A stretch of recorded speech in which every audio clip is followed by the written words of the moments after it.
Here is the best way to learn Quran. Give me 2 minutes of your time and I will explain it to you right now. Now I'm talking from experience. I'm Ustad Hamza. I've been teaching Quran for the last 13 years. I learned Quran through so many traditional teachers in so many different ways. When I was 17, I attended this seminar and it was about how to memorize Quran. The teacher who was conducting the seminar in Medina, he was from Syria, and he told us an amazing story. You need to listen to it. This story is going to tell you, even if you are completely illiterate, you cannot read, you cannot write, you can still memorize Quran. Now this teacher who was from Syria, he would go to different countries and teach people how to memorize Quran and make it easy for them, teach them some techniques. He told us once he was in an African country where people did not understand Arabic language.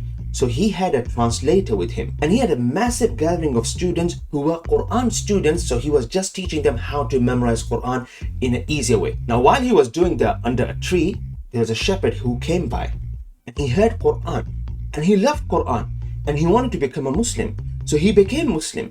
When he became Muslim, as a gift, they gave him this book. Now the book they gave him wasn't like a book that you normally see. If you open the book, it has two sides, and on each side of the book there are cassettes. Now I remember I had one of those. You open this book and there are 30 cassettes, and if you play each cassette, you'll be able to hear recitation of one juz of Quran, and there are 30 ajza in Quran. So when the shepherd received the gift, he did not know what to do with it. So they gave him a tape recorder. It's something that you use to play this cassette so you can listen to Quran. But the problem was there was no electricity. So they purchased batteries for him, and they showed him where to go to get these batteries, and they showed him how to put it in a tape recorder, and they showed him how to change these cassettes so he can listen to the entire Quran. Now because the man was just a shepherd, he took the first cassette, put it, played it, put it behind his back, and tied it with something, and he took his sheep and he took off. It was a moment that made everyone laugh how simple this man was, and everyone was wondering,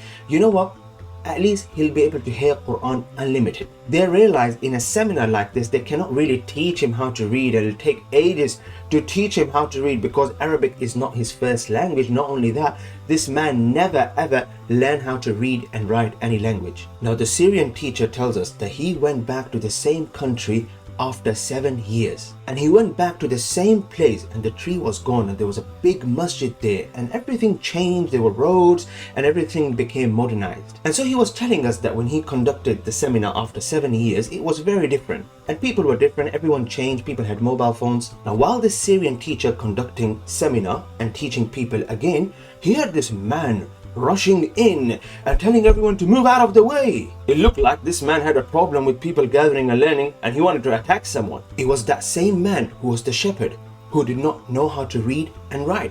And he came back and he had the same cassette recorder, and he had that book, and he was so excited to tell the sheikh in his own language that he knows how to read just like the way he's been hearing all this time. Now the Syrian teacher thought, you know what, this man must have learned a surah or two, so let me ask him to come here and recite to me whatever he thinks he have learned over the last 7 years just by listening to these cassettes. So he said this man started reciting and he would not stop.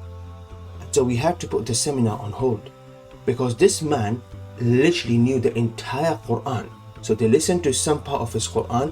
They came back the next day to listen to the second, third and fourth part, and the teacher was amazed that this man who did not know how to read and write, still he managed to memorize an entire Quran just by listening. You see, if you and I, we were shepherds, we can do that too.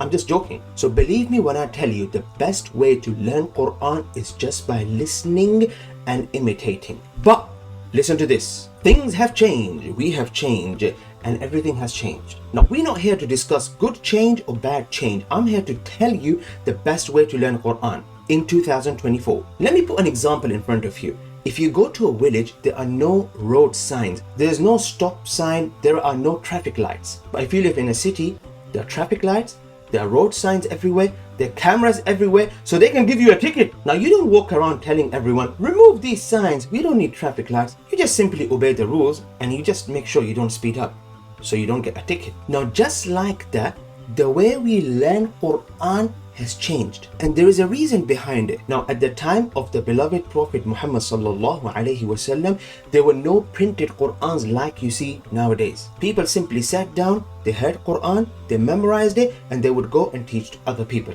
Until Islam started to spread everywhere. And then there was a moment when people realized, you know what?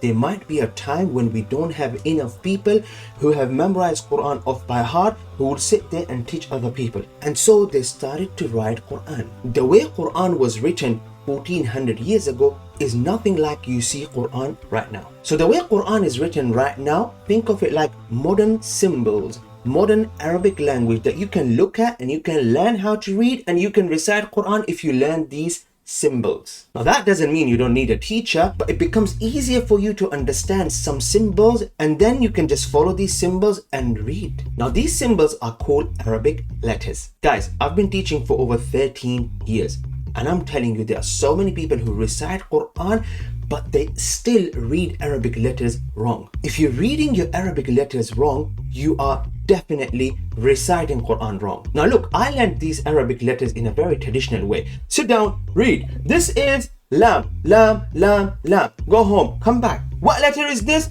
Why don't you remember it? Now I understand your pain. And because I've been teaching for so long, I have developed a new, fun and simple way of teaching these Arabic letters. Trust me when I tell you this, if you master these Arabic letters, you'll be able to recite some of the most strongest words in Quran. Look, there are 11 steps that you need to master so you can take these Arabic letters and you can recite Quran fluently. I'll put the video on this side at the end, but listen to me. I'm more than motivated to help you master these Arabic letters. Are you ready? Drop me a comment if you're ready and watch this video.